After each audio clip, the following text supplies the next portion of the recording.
Hello everyone, Argsy here. Welcome back to another episode of the Canadian Cattle Farmer on Chilliwack, British Columbia. Now if you've caught the last couple of live streams over the weekend, we have had a busy couple of days. We've got most of the soybeans harvested, what you can see here in front of us and over in the field beyond where the class is working.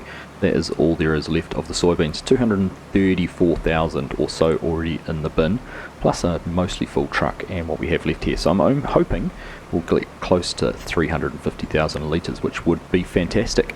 But we also managed to get our hay all done, and you can see over in the distance we've built a second hay barn, and we've got about 450,000 litres of hay. I think it's about 77 or so bales over in there, which is another good result, and moving us one step further to having all the ingredients we need to be able to make our cattle feed. And obviously now that these fields are all cleared out, or just about cleared out, we can start on the next phase of our expansion plans for the feedlots, which is to go and build them over there on the headland of that field. So we will be looking forward to getting into that part very, very soon. As for today's episode, we are certainly going to be finishing off these soybeans. We've only got the class for a little bit longer. It is on demo and getting close to its demo hours, so we're going to have to think about returning that.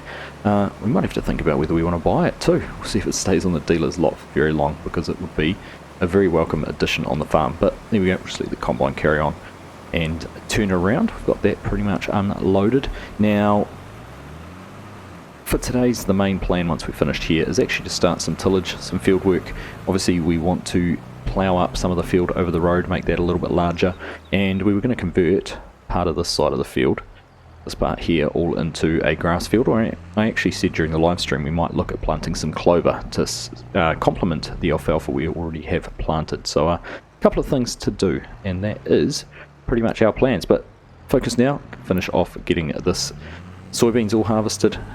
Not long to go, we'll get this all knocked out and then we'll move on to that tillage. So let's get going.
It's the very last pass of beans here and last harvest for this year before winter sets in, which is good. Nice to get it all finished and wrapped up.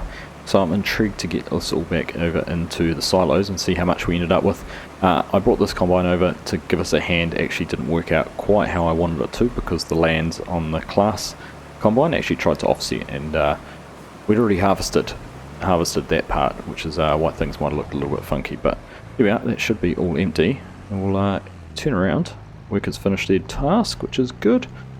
We'll leave them there for now. We'll need to come get that, put the header away and everything like that. In fact, we need to buy a pressure washer, because some of our equipment is getting rather filthy rather quickly. But we'll go down, get the class emptied out. We'll go and grab the truck and put everything into the bins and get a final tally on how many beans we've got. We've got the grain cart empty. We're just getting the truck all dumped out now. This had a complete load, 75,000 litres sitting in here. So we'll just pull forward and get the trailer done, and then we can have a look and see exactly how much we've ended up with total. it's going to be interesting. It's going to be interesting, particularly when we have a look on the time-saving stock check and see what the value of all that stock is going to be worth. We'll just let this one here get emptied out, and then we'll go and take a look. So 321,794 litres of soybeans with a current value of $230,000, but a potential value of $457,000. To throw our 25 grand worth of wheat in with that, and we're looking pretty good for that. The downside, we've got to wait till July to realise that income, and we're currently sitting in November, so a little bit of a wait there for that, but it's going to be worth it. So there we are. We will get everything tidied up, get all the equipment put away, we'll get the class cleaned up and loaded back up onto the truck, and that can go back down to the dealer, and then we'll be able to pull out some tractors and get started on some tillage. There we are, we've got ourselves a pressure washer now, and we'll just give the header here a quick wash off before it heads away. We've got that loaded up on the pickup, and then we'll go and give the combine a clean down before it goes up on the back of the truck as well.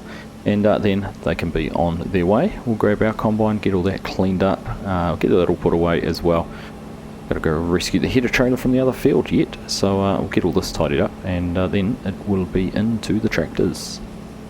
That's everything put away, combine's loaded up, ready to go. They'll be rolling out very, very soon. So we are going to move on to our tillage now, and we're just going to take a quick look at the map. I need to double check if anything needs to be ploughed before we go ahead and start cultivating. Ideally we'd be able to pull one of the big cultivators, or even set up both the New Holland and the Versatile running those. So let's just jump into the menu and have a look. So there we are on the PDA. You can see the two fields we've just finished. Neither need ploughing. Got some weeds in 135, but neither of the other two need ploughing either, which is excellent. And if we just scroll across and have a look here, interesting, we need a bit of lime put on those two fields and a bit on those two fields. And we'll obviously need to deal with the nitrogen, and you can see our yield. How much of a difference having some good nitrogen on that field made to our potential yields, even with soybeans, isn't it? Which is interesting. You can see a bit of a difference. It shouldn't have actually affected them. Anyhow, it is what it is. So we'll just have to make sure we improve that and make it the best we can. So I think we will pull out the plough. We'll get the ripper out. On the Versatile, we'll go and rip up the grass areas that we want to get rid of. And once we've done that, then we will come back over and grab a couple of the cultivators, and I think we can probably set up both tractors running at the same time in different spots.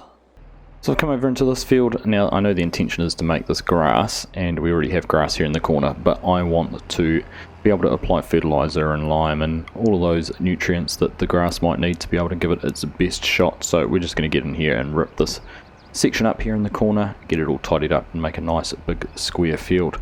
Will be very good. And then we also need to actually run down between these two fields back over behind the yard and merge them, because they are going to be merged. So we'll do that at the same time before we head on over the road and tackle some of those other areas. So we'll jump into a quick little time lapse again and get these few bits and pieces finished.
Well, with that done, it's going to have added a decent amount of land into our fields. Now, one thing I haven't done, and we'll go over and do that now, is run down between these two fields. I decided I was going to keep this one here on the left separate, just in case we want to run a couple of different crops. We can still end up with the natural field, but this one will become our larger field. So we're going to run down the middle of these bushes here and join this, or join these two up into one, which will be good. It should really improve things for this field. So we'll get things unfolded again, and then the last thing we need to do is actually go down further and go and plough that field. Now, while we've been running around, I've been doing some thinking. We might actually try and get some lime on this before we actually cultivate it. And this is where the ditch is. I knew there was a ditch somewhere. So we're not actually going to go through there, because that's a ditch. The tractor will go through it, but it's not going to make us a very nice field. Let's just have a look, because I thought this ditch disappeared somewhere along here. In fact, I think from about there, I reckon it's got a little bit leveler, a little bit flatter, and we can get rid of it. We'll just keep the little bit down the end there. There we go. This is pretty much flat through here, which is what I suspected, what I thought it was from when we were harvesting the field. But just down the end there is a little bit of a ditch still, so that's okay. We'll leave that there, and it can just be a little bit that juts into this field. I'm sure Courseplay and combines and whatnot will be able to navigate around it. But we'll get this little bit cut open and joined up, and then we'll head down to the field down the end there and replough that grass field. So there we go. I think that's going to be a pretty good job merging these fields. Made them much larger. The other thing I did mention is, or didn't mention, is I have tried to square the fields up a little bit. A few little bits that were a little bit out of shape, which we've had to play around with. So that's all done. So we'll head on down to that other field and go get that reshaped. And then we'll see how we're going for time, whether we can actually get anything done. Otherwise, I think next time we might try and set up the fertilizer spreader running Courseplay and auto drive to be able to go and refill and keep on going on these fields, and we will then be able to set up the tillage and get the cultivators up and going and get this ground turned over and get the lime all worked into it. So we are tackling this field now. This is the area we talked about ploughing up. I've started a little bit away from the edge because we still want to maintain access to the other end of that cattle pen. But we are going to go through and plough this up. We'll be respectful of the house here and just go probably round it. I don't know if we'll tuck right in behind the corner. Maybe we should. There's quite a bit of land in there, which we do own at all. We'll give the house a little bit of space. We didn't give it too much space when we were cutting the grass, but there we go. We'll head on down this way and back across, and then this will be another decent little grass field. Add to our empire here.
Well, there we are, another new field created. This one's worked out quite well, I think. We did go in around the house there. It's actually quite a decent area. I mean, we've got a good amount of bales off here already, so I imagine we'll probably get a good amount of bales off it again if we put grass up in here. But whatever it is, clover, grass, alfalfa, it is all going to help with the animal food. So with that done, we can head on back down to the yard, get this all parked up because I think we're done with the plough for now. And then we're just going to pull off here into our yard, or else this car's going to cause us all sorts of problems. Oh, there's one behind us. Once we're done with that, I think we might have to wrap things up for this episode. So there we are, good job done today getting all the soybeans finished off and those couple of fields all ploughed, or the areas ploughed, and increasing our acreage, or usable acreage at least, and that's going to go a long way to helping us get some better crops, better yields and everything like that. So like I said, next time I think we will get the spreader out. We're going to try and set that up with course play and auto drive to auto refill and come back here to the silos, and we'll get these two tractors, this and the T8, up and running some tillage and getting those fields cultivated, all the lime worked down into the soil and tidied up. We're just going to back up and put this here, put it away, get the tractor back in the shed, and that'll be us done. So as always, thank you all very much for watching. Hope you've enjoyed that episode, and I'll catch you in the next one.